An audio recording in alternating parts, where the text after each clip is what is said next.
Attention teachers, students, military, and seniors. At Goodwill, all teachers, students, and active and retired military get 10% off regularly priced merchandise every day. For our seniors age 60 and older, receive 20% off all regular priced merchandise on Wednesdays and 10% off every other day.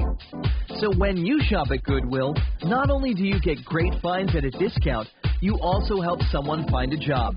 Blog Talk Radio. Good morning. This is Blog Talk Radio, Art of Living Well, Fridays with Faith.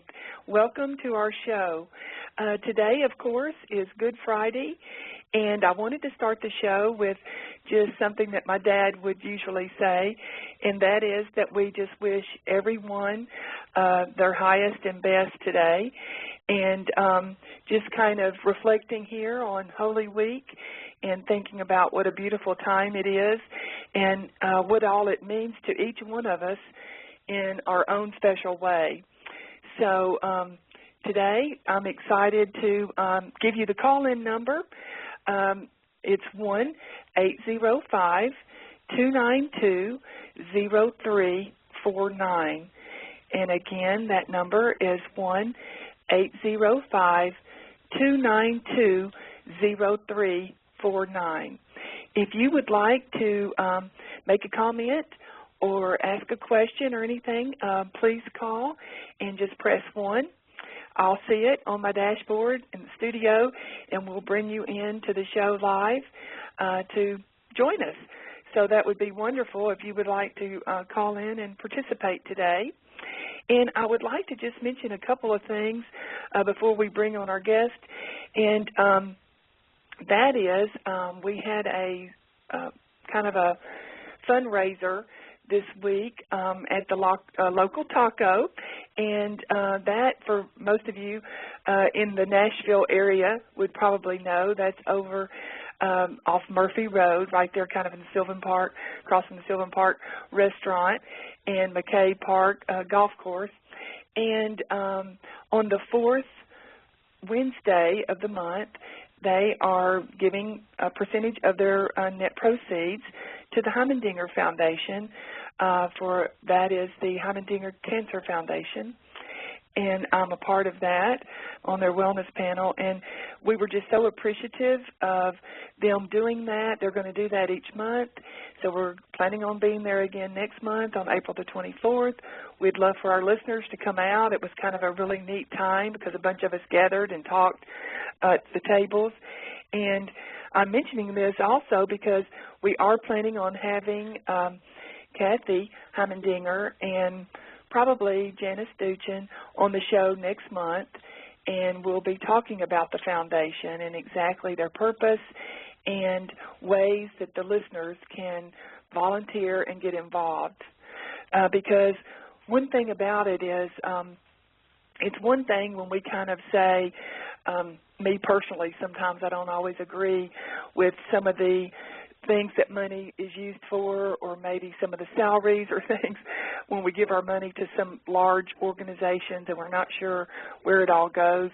But this is a way that we can personally get involved and also know exactly, where our money's going and who it's helping and everything. So they have a program called Meals to Heal, and so we'll be talking to them about that, going with organic food and helping that support the other therapies and all that they are having when they are given a cancer diagnosis. Also, I just wanted to mention that Whole Foods on January the 10th, the Heimendinger Foundation was their first recipient of the new year for their 5% day, where they gave 5% of their net profits to the organization. And so there's just many, many ways to support it, and so hope we'll be finding out more and more about it as the days and all go along, and then after we have the show specifically for them, they'll be having a golf tournament coming up this summer, and so there's a lot of ways that we can kind of get involved, and I hope everyone will that's listening. So it's kind of funny because normally this time of the show I'm kind of reflecting back a little bit on last week and saying, well, Thank you so much to our guest that was with us. And so I want to say thank you so much to Teri Pugh that was on our show last week. And what a great show we had. And then I want to also say welcome, Teri Pugh, to the show this week because we are continuing it. So welcome, Teri, to the show. Thank you, Faith. It's a true pleasure to return with you and share again this week. And happy Good Friday to you. Well, thank you, and so do you. It's a beautiful day today, and I'm looking out on a lot of God's nature, and it's just a blessing to be here. I think this morning your quote that you shared that your father said about, our higher self, I think that is so fitting, especially for today. And all days, as far as we as human beings working towards that higher and better, always evolving, never getting stuck in that rut, but always choosing to evolve and be being better than we were yesterday and the best that we could possibly be at any given moment, Right. And Dad would say, he was going forward and up. That would be always... And, it would be like, and that was just kind of his thoughts, and that was the way he was. He was always just very much of a positive thinker and always saw the best in everyone and every situation, basically, pretty much all the time. So that was a great model to have growing up, and what's wonderful about it, it becomes a habit, and so that is just your natural way of thinking.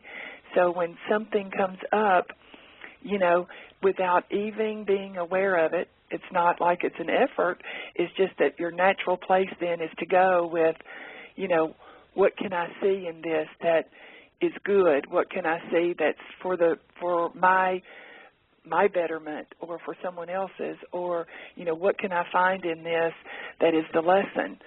Whatever it is, that's just the natural place to go when that's the habit of how you've, had life modeled.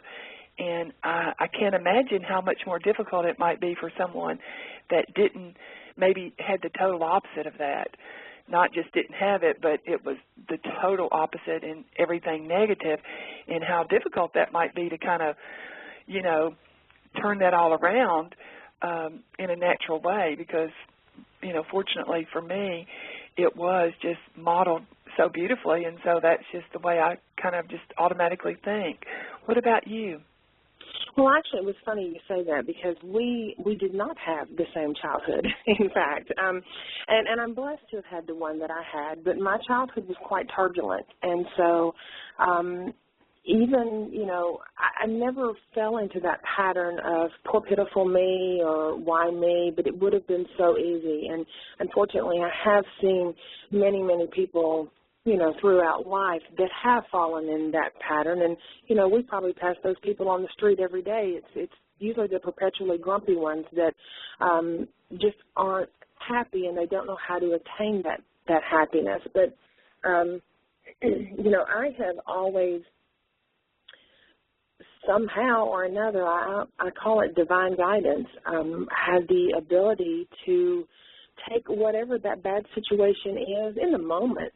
Obviously, as a child especially, it's not easy to go, oh, well, let me just think on a higher level here. Let me tap into my higher self. What's the saying, if I only knew then what I know now? Right. But, it's so much easier as an adult and to look back and reflect on those things. And my natural design, regardless of any obstacles that have happened in my life, has always been to choose that half-full kind of mindset, and to look at the situation at hand and not necessarily say, well, why me, poor, pitiful me, although I did have my days of doing that. But when you can get out of your own head and look at the bigger picture, the world's not really against you. And it's so easy. It really is an easy way to catch yourself in that moment, you know, when you have those thoughts, negative thoughts or low vibrational thoughts or, you know, whatever you choose to call it, negative Nelly thoughts, and just to say, wait a minute, you know, is this the truth? You know, answer that. Is this the truth? No, it's not the truth. Or if you say, well, yeah, you know, someone says you can't sing, you know, is that the truth? Well, of course. Is it really the truth? No.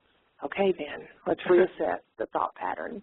Right. And I think sometimes when you were saying how sometimes you find yourself there, I think that's normal too, and I think that it's a process, and I think we need to go through that process of moving out sometimes from saying woe is me or whatever, and moving on through it, not just kind of think, you know, saying, oh, well, I should be positive here and think that's going to work necessarily, because I think that being authentic, you know, we feel what we feel, and then we choose how we want to process it and kind of where we want to move out from that.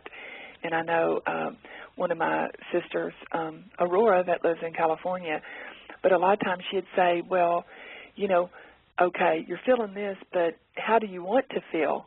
You know, and choose that, you know, because it's a choice. So if you want to, you can kind of, is there a feeling that you could have that's a little better than this one? You know, absolutely. And just move on into it, and then that one will lead you to the next one, you know, and you can kind of bring yourself on out of whatever it might be. And before we go further on that about my dad's quote, I probably didn't say it as clearly as I could have, but what Dad would say was our highest and our best.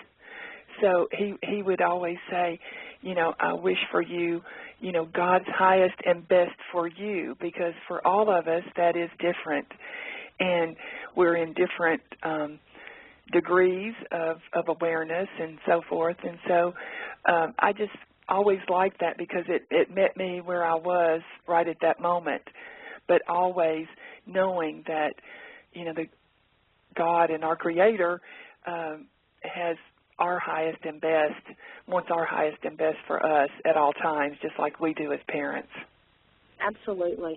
Well, you know, and it's been said that energetically the universe works on an upward spiral motion. And so if we get in that flow of upward spiral thinking and acting and being, then we have no choice but to fall into that flow and just to go with it, go with the flow, basically, you know, pardon the pun. But I mean, you know, instead of fighting to feel like we need to justify, you know, I always say to my daughter, you know, how are you treating life today, you know, instead of how's life treating you, or, you know, run into friends, how are you treating life today? And I got that from a friend of mine, Des Stevens, whose father used to ask them that question. And I thought, what a great way to phrase that, because typically, you ask somebody, how's life treating you? Well, they're going to think of a bazillion different things to come up with about what's going wrong. But, you know, how are you treating life?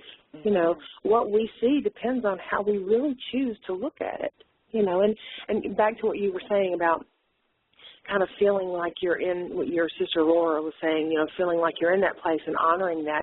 Absolutely, that's what you do, because, you know, honoring those feelings, whatever they are, sadness, happy, you know, feeling jaded, whatever they are, processing them and honoring them and choosing to move past and use that as an experience does not by any means negate that it ever happened. It just means that you've learned from it, and you're choosing to, as your father said, go move towards your highest, you know, highest and best. I mean, I think that's what we all really want, even if we don't really recognize it, don't you? Oh, definitely. And I remember one time I was getting ready to speak to a group, and my sister was there, and we were talking, and we kind of went into a little room, and I was kind of feeling nervous, and and she was like, well, tell me how you're feeling. And I told her, and then she was like, well, is there a better feeling that you could have? We went through that whole process. Mm-hmm. And what's interesting now is I don't think I even have that anymore. Like, I think when you do process through it and give it what it is, when we deny it, that's when it hangs around.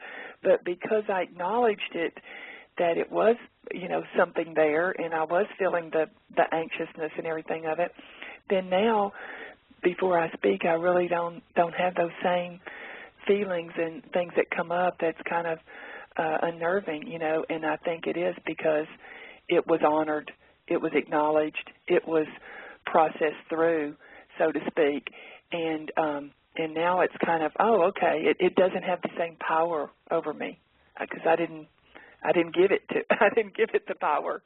Exactly. And you know what? Those feelings of the sadness, the joy, the anxiety, anything that we might experience like that, they're all perfectly natural. That's why we have them. It's just our internal, compass working and our energy field working. And, they're all perfectly natural. It's when we do choose, just as your example, if you were nervous going on, before you went to speak, and then somehow or another you concocted, the thought pattern in your head of, well, now, oh my gosh, they're going to look at me and I'm going to mess up and I don't even know what I'm talking about. And, then what we start doing is telling ourselves that we're not really ready or we're not prepared. And the truth is we are ready and we are prepared. We just sometimes tend to fall into that comfort zone or the unknown. Speaking in front of public people or in front of people in public sometimes is a little daunting depending on, who you are as a person or how many people it is. Some people don't like to speak in front of 3 people. Some people are fine in front of 10,000, Exactly. And you're right, honoring that, naming it and claiming it and just accepting that it is part of you and that it is okay and that you are whole and perfect and complete in that moment. And anything that you say, whether it is, you get out there and you flub up a sentence or you get something backwards, it's okay because we're all human and everybody messes up. We don't have to be perfect. Well, and I think that's kind of just overall a really big lesson to everyone because I think now because there are so many things that, kind of appear to be perfect, even, like a CD, that has just been every little teeny tiny thing has been, engineered and processed and whatever, where it's there, you don't hear anything that's in the least bit off. Whereas, if you go back and listen to some of the music in the 60s and 70s, you're going to hear some of that because they didn't have the same technology. And there's something, that's just really kind of, to use the word organic, but it's just natural that way instead of everything in some ways being so sterile. And so what happens is I think it translates into everything that we do and everything that we are. And so I think that's probably part of it for me is this whole perfection thing because I feel like that's kind of why we're all in the state that we're in now, whatever that may be, whether it be, trying to acquire so much, to show, I'm okay, or whether it be to, our yards that are all so perfectly manicured and so, we've got all the chemicals on them that our animals and our children can't walk on the grass, but the appearance of it is so perfect. And so it's that whole mentality that I think that we've moved into for whatever reason. So I think you're exactly right. Part of it's almost like for me now, I've kind of gone the other way to where I want to be just what I am, whatever that is, and that's okay with me. I right at this moment, I don't aspire to, be a PhD. I might at some point, that I don't, and it's quite all right with me that I'm not. You know, I love doing what I do and how I do it without the whole perfection thing, you know, brought into it. And so anyway, I think that's so important for all of us, because I think our children are growing up with this very much of a pressure of this perfection society kind of that we live in, and it's not realistic. You know, it's not real either. It's not real, and one of the key components to living a happier, healthier, fuller life is tapping into that ability to really, truly be authentic with what we think and what we say and how we act, you know. Right. Oftentimes, it's so easy to want to keep up with the Joneses, but what we miss, what's not quite in the viewfinder or in that picture frame, is that many of the Joneses are trying to keep up with a higher standard that has, you know, been set for them. Right. So it begins this perpetual rat race of trying to keep up with people so that for appearance's sake, when in reality, if everybody were really honest with themselves on a truly authentic level, you know, they may find that there's some things about themselves that they're not crazy about, but as my grandmother used to say, it could be better, it could be worse. This is how it is right now in this moment. So we can always choose to work on those things. You know, I have surrounded, in my life I have been around everything that you can think of, from homeless people to people, you know, that are in office or in, you know, artists in country music or all that kind of stuff.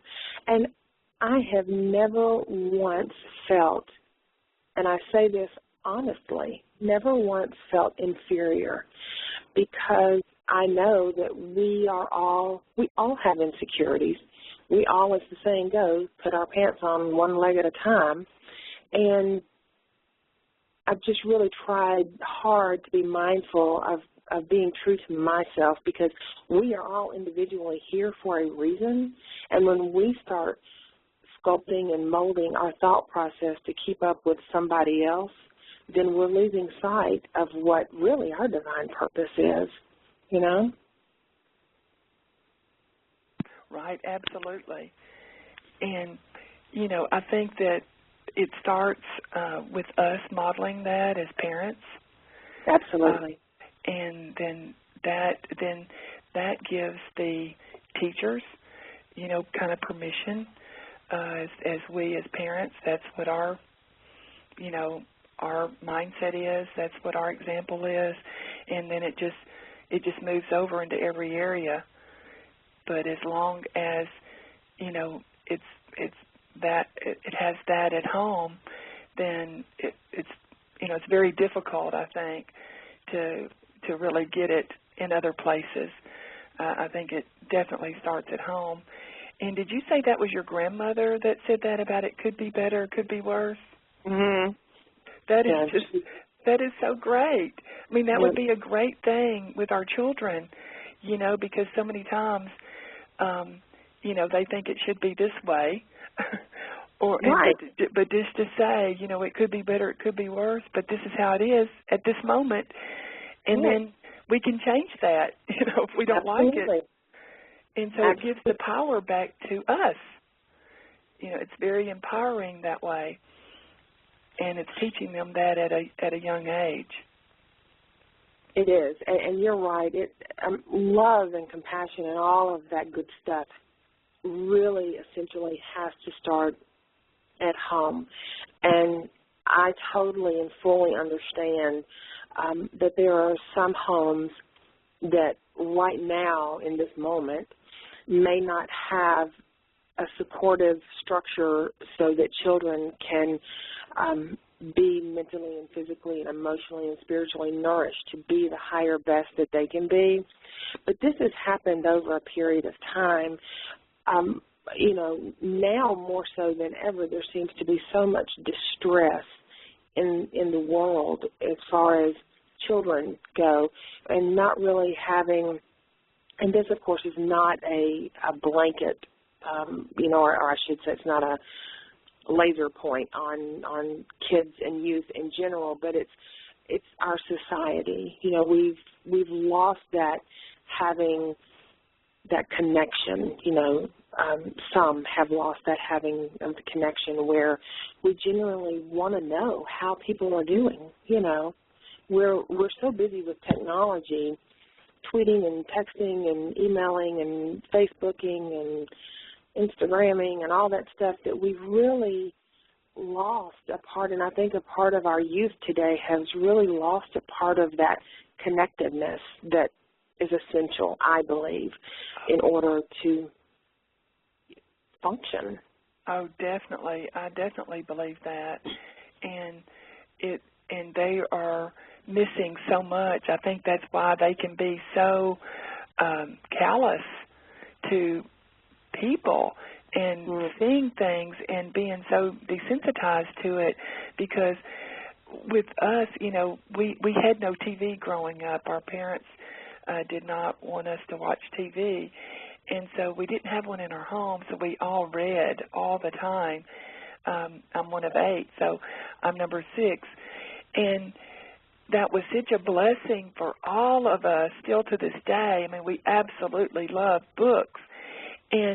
But what that did also is make us very sensitive to violence and everything, because we didn't grow up with any of it, even though there wasn't nearly as much, in our age group anyway. I'm 57, so there wasn't as much. They're certainly not very graphic or anything, but just, we weren't exposed to any of that. So if you can imagine, I'm 57, but I've probably only had maybe 20 years of television in my life in those 57 years, because I don't have any interest in it now, and I wasn't able to then. I had an interest, but our parents wouldn't let us. So all of that plays into it too. I think now the way, when we watch the news, it looks like, a Terminator, movie or something, all of the craziness and all of that, and that disconnects people also. That disconnects all ages, but especially our youth. And I was telling someone sometime, I said, I think it's so interesting. I had noticed that it seemed like more and more people decorated their yards for more occasions. Used to someone would decorate it maybe at Christmas, and that would be kind of it. But now a lot of them are decorated for all the different occasions. And I said, what I think it is because no one is invited into your home anymore. So that's how they're, that's how they are kind of saying hi to their neighbors. It's not like you're invited in for a cup of tea or coffee and sit and visit or anything, or even when it was on your front porch in a rocking chair. But now it's further out. You're further distanced, and now, you're just seeing the little decorations in the yard as you go by, and that's kind of like, hey, and so all of that makes such a huge difference in our society. And, of course, for me and you, we, as massage therapists and all, I see it also. I'm sure you probably remember this from massage school, but they told us that basically kind of everything started changing about medicine as soon as the stethoscope was invented, because until then the doctor actually laid his ear on your heart and listened to your heartbeat. And as soon as the stethoscope was invented, that took him 18 inches away from the patient. And from then on, it's been continual moving away from the actual patient. And in a way, any kind of hands-on care, and it's all diagnostic equipment that handles it. It's a medication that's swallowed, but, there's no real, not a very much interaction at all with that patient and either the doctor or the nurse, the caregiver.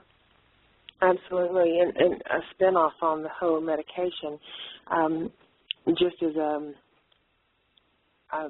I totally and fully respect and can appreciate that there are some illnesses and medications out there that are necessary for people to live healthy and to live extended lives and to live in a healthy way. But I also think, and I'm probably going to step on a lot of toes right now, but I also think that we live in a pop-up pill society. I mean, we tend to pop pills to be happy, to wake up, to go to sleep, pardon the terminology, but to get an erection. I mean, we're popping pills left and right, you know, and I really feel like if we could set aside some of those sleep aids and anxiety aids and depression aids and all these physical intimacy aids that we're doing and really address the issues of what's going on inside us,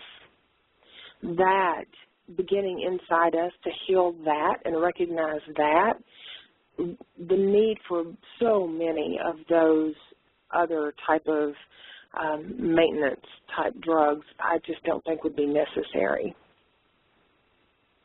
And in a way, I kind of see them in that context as Band-Aids.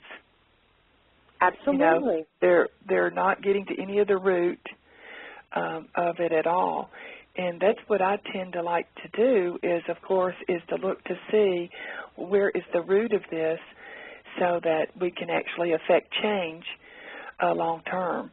And we're not just putting a Band-Aid on something that's going to then flare up in another way, you know, and show itself with another side effect or in some other symptom that's going to have to be dealt with later. And we'll kind of tell us, if you would, some more about your idea of the, you know, addressing the inside of us. Well, for everybody, it's different depending on how they're raised. I know that I start off with, when I have individuals come with me for grief counseling or grief coaching, I should say. I'm a certified grief recovery coach, and when I have individuals come to me, you know, they may come in with an issue of, you know, they're sad because they can't get over something that happened in a relationship.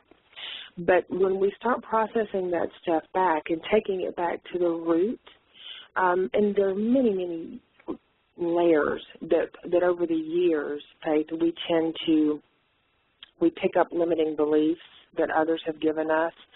We pick up limiting beliefs about ourselves because we, again, don't feel like we can keep up with the Joneses, whether we're, you know, 55, 10, you know, whatever the age is. And all of those things, they sink. We suppress them. And working on being able to do away with the external Band-Aids and to go within, I believe that yoga is a huge part of that. I believe that meditation is extremely important in that, and really just sitting. And it's very difficult for people at first when they first start because it's not the norm, because our norm is to stay busy. Stay busy, don't think about it, and it'll go away.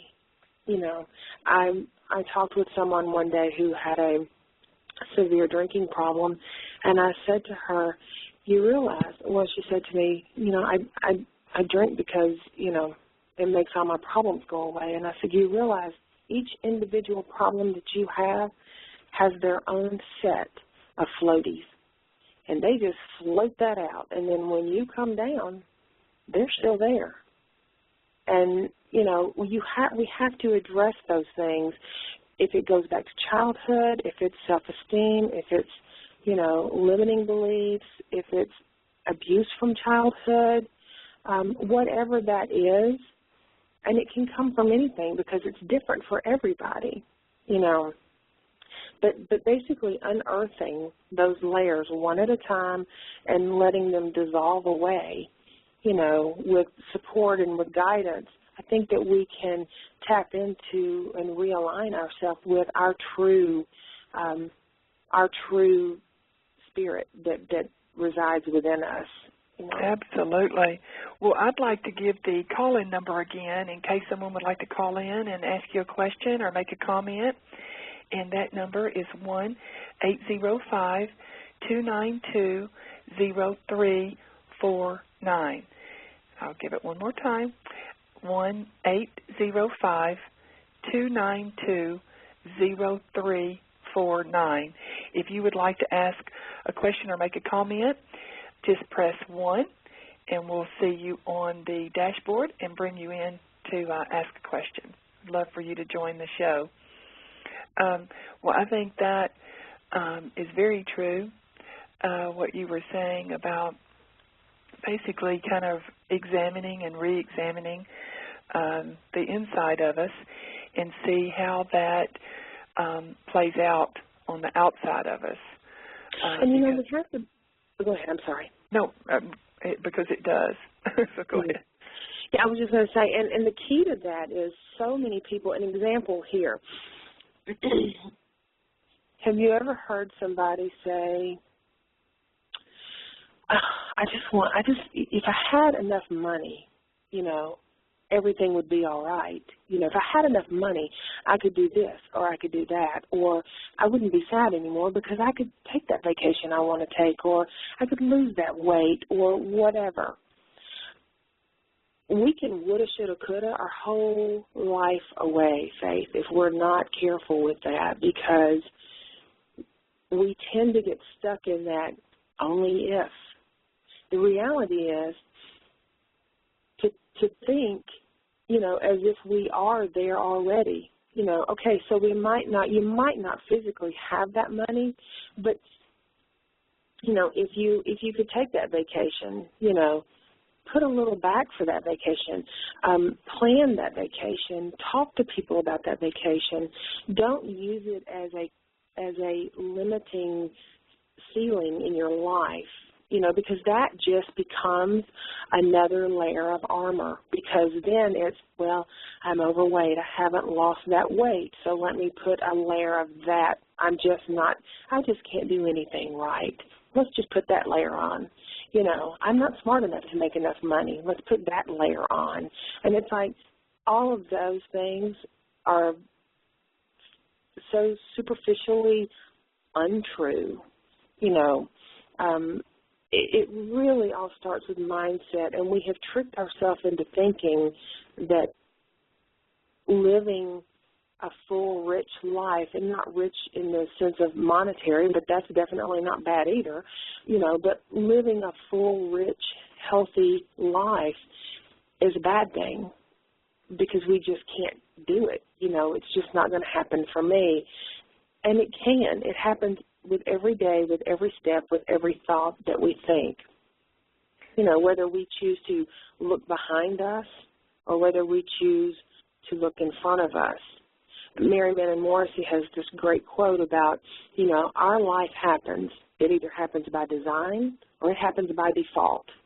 So either we look forward and choose where we would like to go, and actually don't just sit there and think about it. Take steps. Take active steps. Surround yourself with people who support your vision or your dream. Surround yourself with people who are healthier people, and tap into your own knowing that you can attain that. It's yours for the having. You just have to do it. Well, I think also there is an element of feeling like at the same time someone is upset or sad or angry or bitter or whatever about kind of the way things have turned out or haven't turned out, I think there's also possibly an element of punishment that is self-punishment, depending on the way they were raised. I'm just going to speak for myself, but I feel like that in some ways, I feel like that I disappointed myself at different times, in choices that maybe I made. And so then I feel like that I set about punishing myself, although I didn't know that that's what it was. But I feel like that in some ways that was exactly what it was self-punishment. And so I have just recently had that awareness, you know, that's part of the reason that I allowed certain things in my life that were negative is because, you know, on some level I felt like that's what I deserved or that was, you know, kind of my own self-punishment. And that was huge for me because I think we think about like self-sabotage, but somehow that seemed different to me than actual self-punishment. You know, it's like, whoa, you know, so having that awareness has been really huge for me. You know, it's going, wow. So that's why, you know, I allowed someone to talk to me like that or treat me like that way because somewhere deep inside, that's all I thought I deserved. So where did that come from?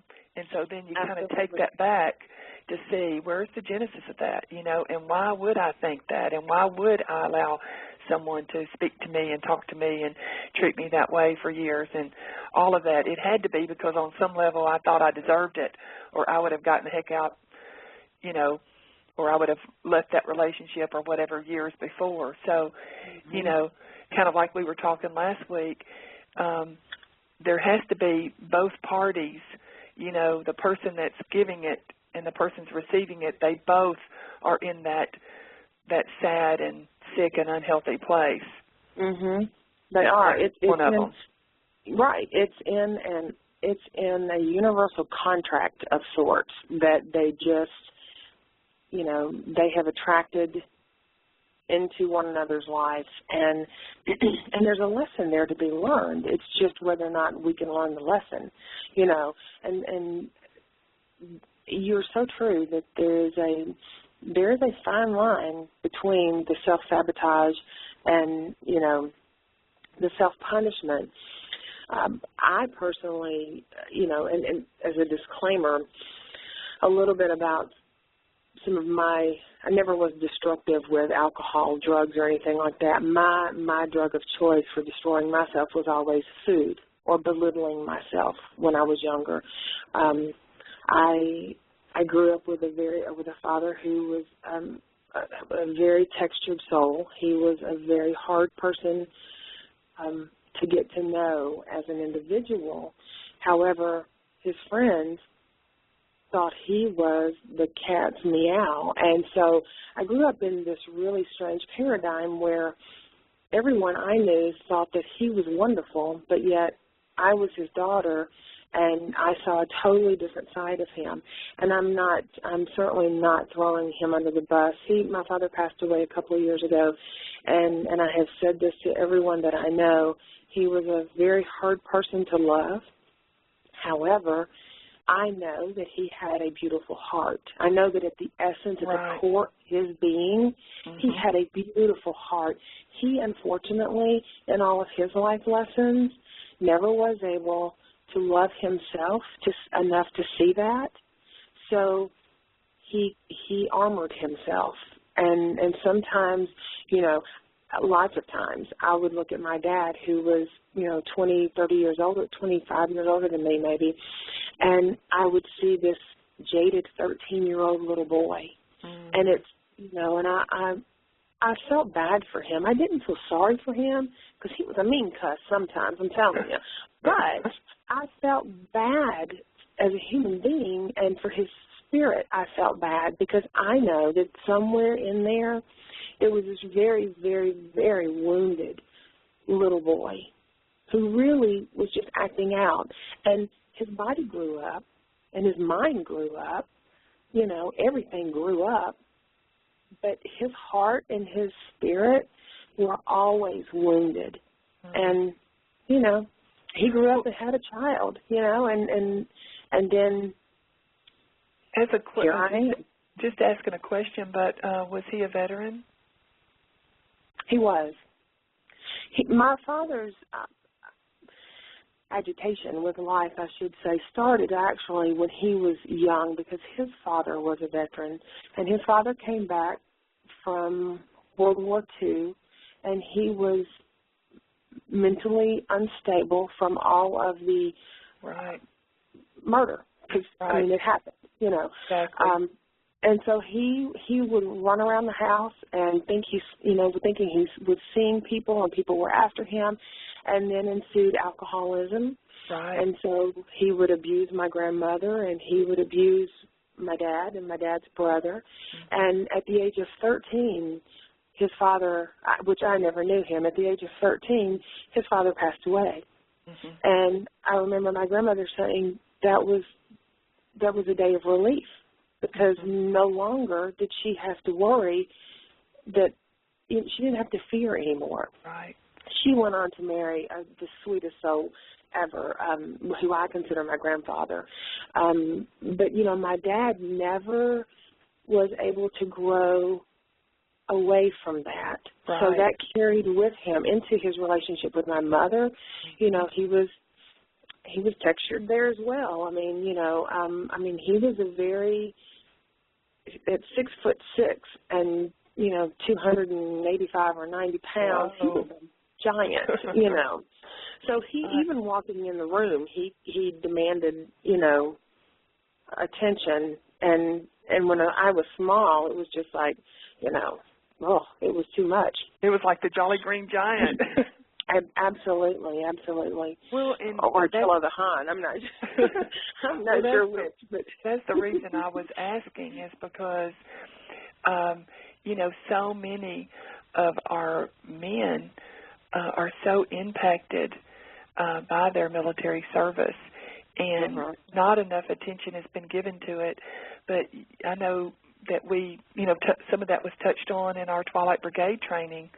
Absolutely. And did that kind of open your eyes to some things? Well, as far as with my dad's situation, not so much with his behavior and his situation, because I suspect that the reason he went into the military is because of his childhood. You know, but I do fully get that, you know, I'm not real sure what it is where we are, society-wise, we're behind, you know, supporting our troops and our veterans that have fought for us. And then it's kind of like, you know, once they just like in our Twilight Brigade training, you know, once they get back, it's kind of like people fall off the wayside, you know, and they're just kind of there. And I have seen that, you know, with other individuals that I've known in my life. My ex-husband is a veteran, my daughter's dad, and, you know, so I've seen that element, you know, happening in life, but I'm not sure that that's not the key component to my father, although it probably added to it, because there was some level of being able to be, you know, in a controlling position or whatever that is. Right. Well, it fosters certain things, and I guess if you're raised that way, you know, to 13, to have a father, you know, that's been in the military and has all of his demons kind of with him and following, and then you're raised that way, there's a certain level that all of that is, you know, just almost in your DNA, unless there's something that you've worked through and everything to help support and get you past it.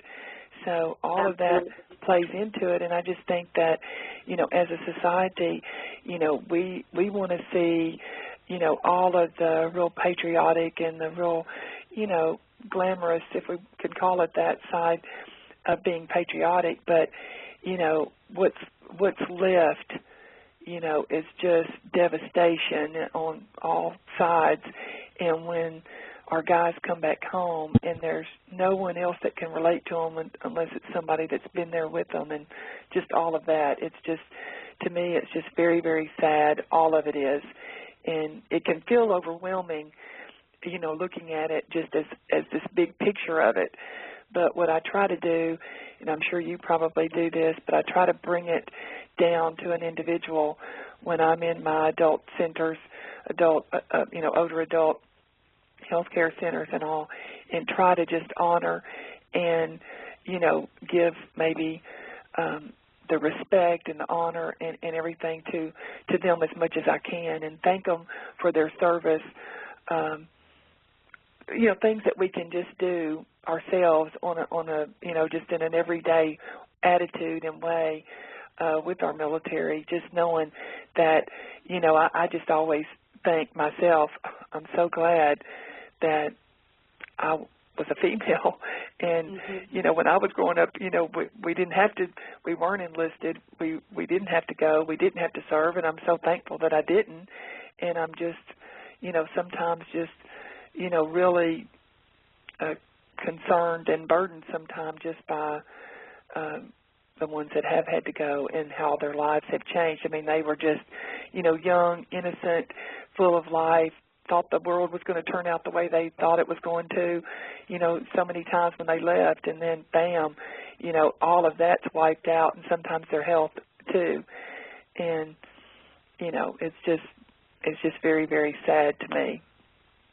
It is, and I'm not real sure, you know, like when speaking of, you know, when our military come home, back, kind of bringing it full circle back to our society, there's such a large portion of our society that is disconnected, that and desensitized, which is probably worse than being disconnected. You know, that they just that compassion for people, for what they do, what they witness.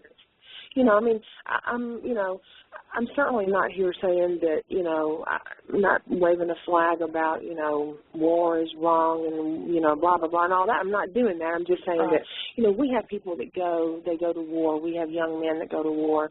And, yes, part of war is killing. And so when we can turn our TV off here, or choose not to look at the paper, or choose to Google past MSNBC or whatever, they don't get to do that. Right. So they're living in a different dimension, basically, than what we are here. And then they come home, and it's like culture shock, you know. And then once they're home, it's kind of like people are like, yeah, they're home, okay, anyway. So what's the next, you know, what's the next thing that we can be busy with, you know, and not think about this. You know. And I think, Teri, you and I can relate to that, having had a death of a spouse, because, you know, it's kind of that same way. If someone doesn't know, you know, they kind of think, oh, okay, well, you know, you've been grieving now for about a month, you know, and we go out, do I have to, you know, see you crying, or do I have to hear you, you know, saying anything?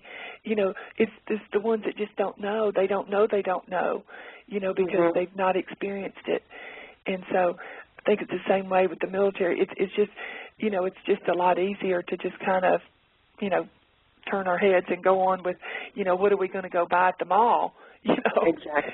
And I think once you have experienced life at a deeper level, for whatever reason that is, and we all have different reasons for it, then, you know, we kind of tend to see everything. I call it at a deeper and richer level. And I love it. I love being able to see life that way. I love being able to see each person as, you know, what the contribution that they're making, whatever that is, and seeing them as a person, you know, as a real person that has hopes and dreams and you know, struggles and everything, you know. And I think the more that we can do that, and when we become more connected, we become more connected with nature, with what God has provided for us, whether it is to eat, to breathe, you know, for our health, to just get out and see it, see the birds, see the intelligence that's been put in everything, and it knows when to bloom and when to go dormant and all of that. It's just so amazing, to live in that space and to go, okay, I just feel such joy. And when I'm driving to an appointment or whatever, I feel so blessed and so appreciative of my health and everything that I have, whatever that is. I just feel so much of gratitude and just appreciation for all of it, for the family I was born into, for the friends that I have, for the ministry and the healing practice that I have, and the people that I meet like you through it, and all of it. It's just, sometimes I just feel so almost like just the energy of that is bigger than the inside of my car, when I'm driving. It's just like, absolutely. This is so awesome. Absolutely. And that is a place that I wish everyone could experience at least once, because if they experience that feeling that you're talking about, Faith, just once, they will crave that in their life, and they will work towards finding that feeling again, Absolutely. That feeling of really oneness. I mean, just a total appreciation and gratitude for everything that you have in your life, and even the things that might not seem to be a blessing. Right. That's what the real lesson right there is, to give thanks for everything that you have, even if it does not seem to be a blessing. There's something positive in everything, whether it's just like with our husbands. And I can speak personally. When my husband Les was diagnosed with cancer, yes, my human mind went to, this is unfair. This can't be happening. I did not see a blessing in that at all. Trust me. I felt completely ripped off by God and the universe and everybody else. However, once I had time to sit with it, and I actually saw Les's growth in his spirituality, in his understanding the process of death, in his healing relationships with his children, in our relationship and how it was able to evolve, there were so many blessings in their faith that if I just chose to be jaded by that experience alone, my life would not be half as rich as it is right now. Exactly. I would have done a huge disservice to myself if I had chose just to be jaded. Mm-hmm. Well, and it was a process for me.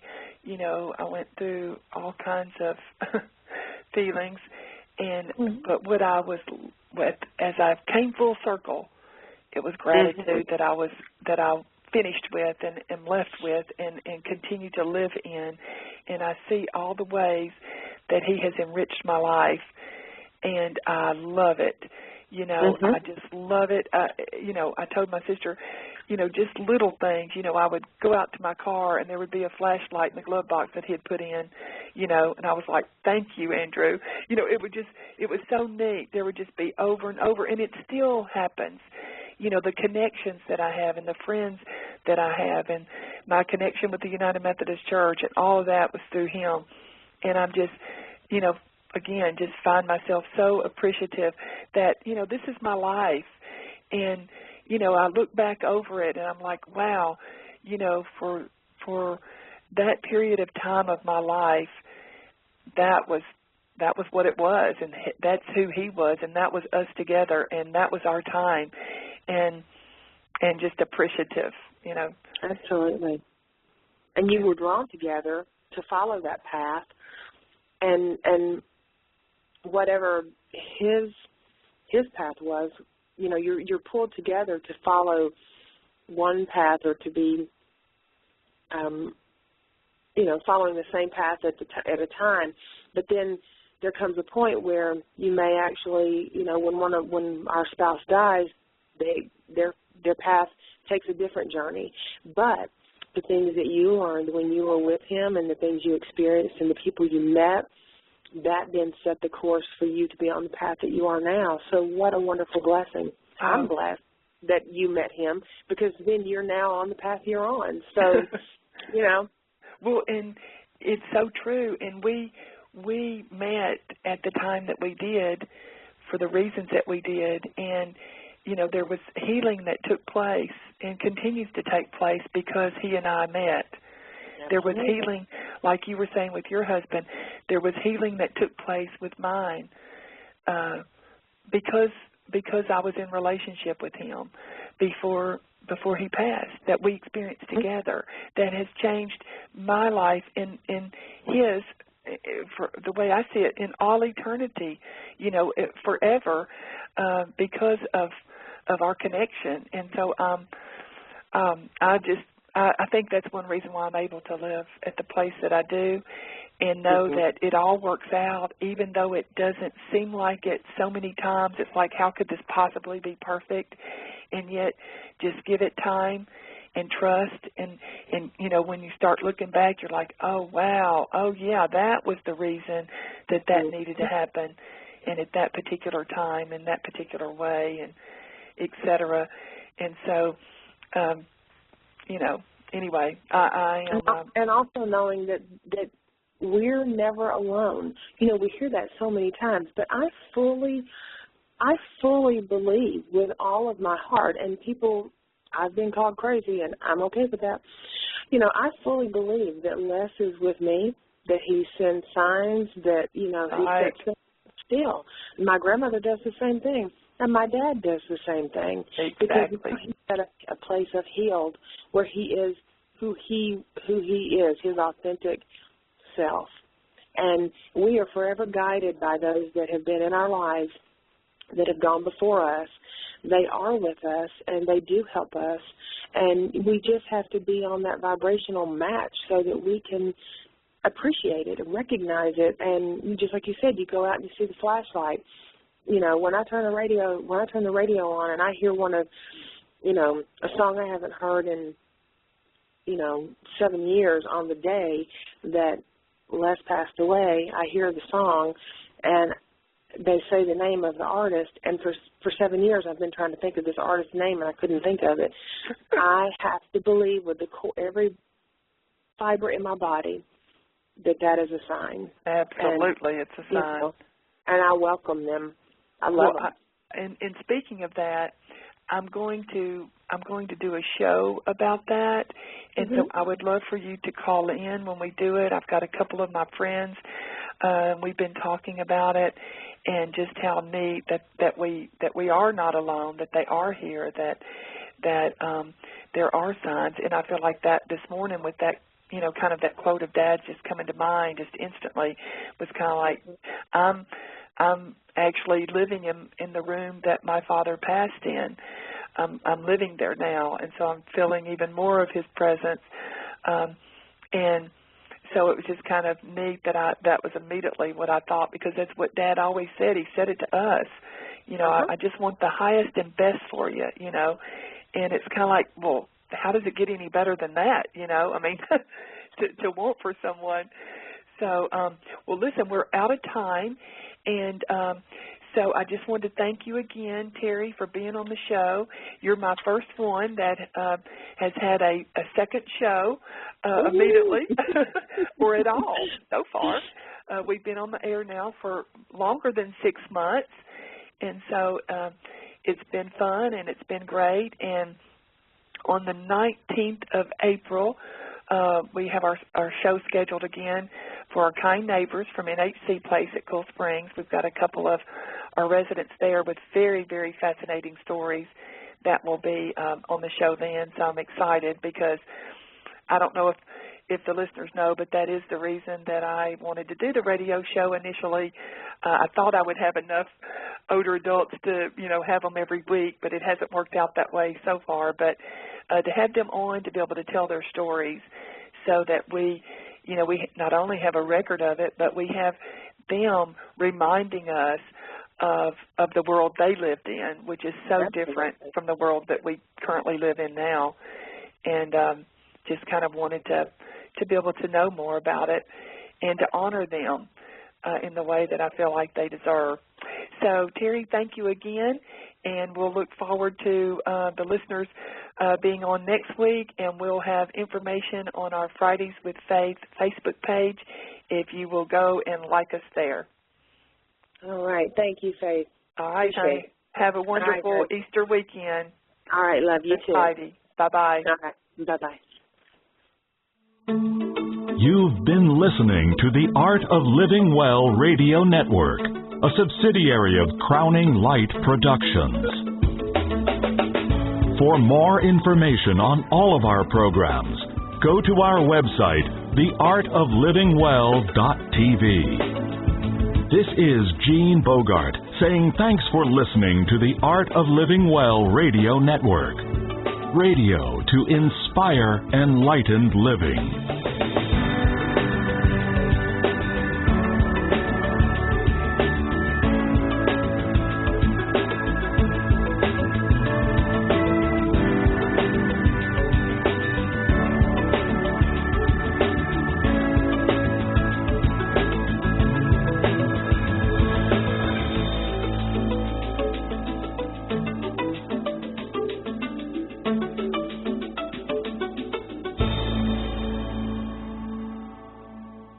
Attention teachers, students, military, and seniors. At Goodwill, all teachers, students, and active and retired military get 10% off regularly priced merchandise every day. For our seniors age 60 and older, receive 20% off all regular priced merchandise on Wednesdays and 10% off every other day. So when you shop at Goodwill, not only do you get great finds at a discount, you also help someone find a job. Attention teachers, students, military, and seniors. At Goodwill, all teachers, students, and active and retired military get 10% off regularly priced merchandise every day. For our seniors age 60 and older, receive 20% off all regular priced merchandise on Wednesdays and 10% off every other day. So when you shop at Goodwill, not only do you get great finds at a discount, you also help someone find a job.